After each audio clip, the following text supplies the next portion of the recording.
মুগ্ধ ভাই তোর দিকে তাকায় আছে।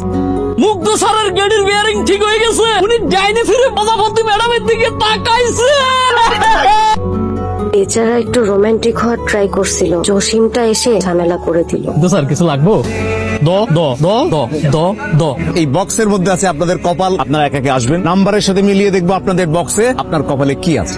আমরা দেখি জসিমের কপালে কি আছে। অনেক বড় বক্স, অনেক দামি একটা উপহার। এখন মঞ্চে আসবে আমাদের মিস প্রজাপতি। মিস প্রজাপতি ছক্কা মেরে দিয়েছেন, উনি পেয়েছেন 6। এখন আমরা দেখতে চাই ওনার কপালেও ছক্কা ওঠে কিনা। সুন্দর মানুষের হাতে সুন্দর পুরস্কার। এখন মঞ্চে আসবেন লেট লতিফ থেকে সদ্য ফার্স্ট লতিফ হওয়া মুগ্ধ সাহেব। আরে উঠান উঠান, আরে উঠান, আপনার ভাগ্য ভালো তো, তাড়াতাড়ি আপনার কপাল দেখতে চাই আমরা। 7 লাকি 7 লাকি 7 আমরা এখন দেখতে চাই লাকি 7 বক্সে 7 নম্বর বক্সে ওনার জন্য লাকি নাকি আনলাকি। কোন দ্রুত আপনার কপাল দেখতে চাই আমরা। নিশ্চয়ই খুব দামি গিফট আছে। উনি পেয়েছেন মূলা, এক গুচ্ছ মূলা। মুগ্ধ সাহেব পছন্দ করেন দুলা, উনার কপালে জুড়েছে এক গুচ্ছ মূলা। চেয়েছিলাম টিপু সুলতানের মতো সাহসী হতে, কিন্তু ব্রিটিশদের আক্রমণে আমার মেন্টাল ডিফেন্স একেবারে ভেঙে চুরে ধূলিসাৎ হয়ে গেছে। এখন রোমিওর মতো রোমান্টিক হয়ে গানে গানে মনের ভাব প্রকাশ করা ছাড়া আমার আর কোনো উপায় থাকলো না। মুগ্ধ সাহেব, গানটা কি আপনি মিস প্রজাপতিকে নিয়ে লিখছেন? স্যার, আমি কিন্তু 100% শিওর আপনি ওনাকে নিয়ে লিখছেন। কি যে বলেন না স্যার, আপনি ওনার প্রেমে পড়ছেন। সালাম বস। মুগ্ধ, আমি কি শুনতেছি? মুগ্ধ সাহেব, আজকের দিনটি আমার লাইফের সব থেকে ভালো দিন হওয়ার কথা ছিল, অথচ হলো উল্টো। মিস্টার মুগ্ধ, আপনি কি আমাকে পছন্দ করেন? না, আমি কেন আপনাকে পছন্দ করবো? যদি বলি আমি আপনাকে পছন্দ করি তাহলে? শুনলাম আজকে নাকি তুমি বাসে আসার সময় মিস প্রজাপতির কান্দে মাথা রেখে ঘুমাতে ঘুমাতে অফিসে এসেছো।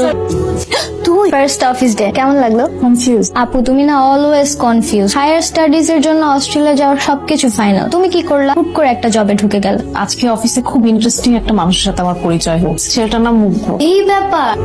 তা মুগ্ধ সাহেব আবার তোমাকে মুগ্ধ করে দেয়নি তো? মুগ্ধ সাহেবকে তো আজকে দেখলাম ফেসবুকে বেশ ইন্টারেস্টিং একটা পোস্ট করেছে। প্রিয় প্রজাপতি রংধনুর রঙের ডানায় উড়ে এলো, বলল গুড মর্নিং। প্রজাপতি ম্যাডামকে দেখলেই মুগ্ধ স্যার কেমন আলাদা আলাদা হয়ে যায়। ফার্স্ট মিটে বেচারা এমন কট খেয়েছে, পুরো গোল্ডেন ডাক। বাবা ফোন দিয়েছিল, খুব রাগ করেছে, বলেছে তোমাকে অস্ট্রেলিয়া যেতেই হবে। But I'm in love. What? I mean seriously? Any confusion? No, confident. আচ্ছা, মুগ্ধ সাহেবও কি ফল ইন লাভ? জানি না, উনি তো আমাকে দেখলে নার্ভাস হয়ে যায়, আমাকে ইগনোর করে। এটা কি ফার্স্ট ইনসিডেন্টের জন্য নাকি সে আমাকে আসলে পছন্দ করে বুঝতে পারছি না। আমি আশা করছি আপনারা বনভোজনে যাবেন, আনন্দ করবেন এবং ফিরে এসে আবার কাজে ঝাঁপিয়ে পড়বেন। অনেক লুকোচুরি হয়েছে, বনভোজনই হবে ফাইনাল ম্যাচ। এইবার দেখবো ঘুঘু তুমি ধরা না দিয়ে কই যাও।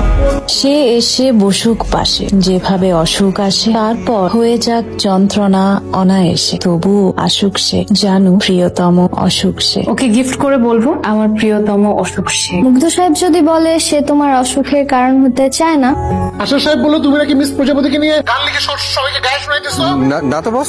আমার সাথে একবার কবিতা একবার গান, এসব কি? বস বিশ্বাস করেন, এটা আমার 5 বছর আগে লেখা। আমাকে আবহাওয়া বুঝাইতে আইসো না, আমার এই ওজনটা হাওয়ায় বাড়ে নাই, এগুলো হচ্ছে অভিজ্ঞতার ওজন। আমাকে আমি প্রথমেই বলছি কোইন্সিডেন্স যেন কোইন্সিডেন্স থাকে, এটা যেন ইনসিডেন্স না হয়, কিন্তু তুমি সেটাকে ইনসিডেন্স বানাইলা, এখন এটা একটা বড় অ্যাক্সিডেন্ট দিকে যাইতেছে এবং সেটা একটা বড় ডিজাস্টার হবে। আপনি আমাকে পছন্দ করলে আমি আপনাকে পছন্দ করবো না, কারণ আপনি আমার শত্রু। আপনি আমার প্রিয়তম অসুখ। আমি আজকে পিকনিকে শুধুমাত্র আপনাকে একটা কথা বলার জন্যই এসেছি। আমি আপনাকে পছন্দ করি, ভালোবাসি। আমি বুঝতে পারিনি আপনি আমাকে শত্রু ভাবেন। সে এসে বসুক পাশে, যেভাবে অসুখ আসে তারপর হয়ে যাক যন্ত্রণা অনায়াসে, তবু আসুক সে, জানু প্রিয়তম অসুখ সে।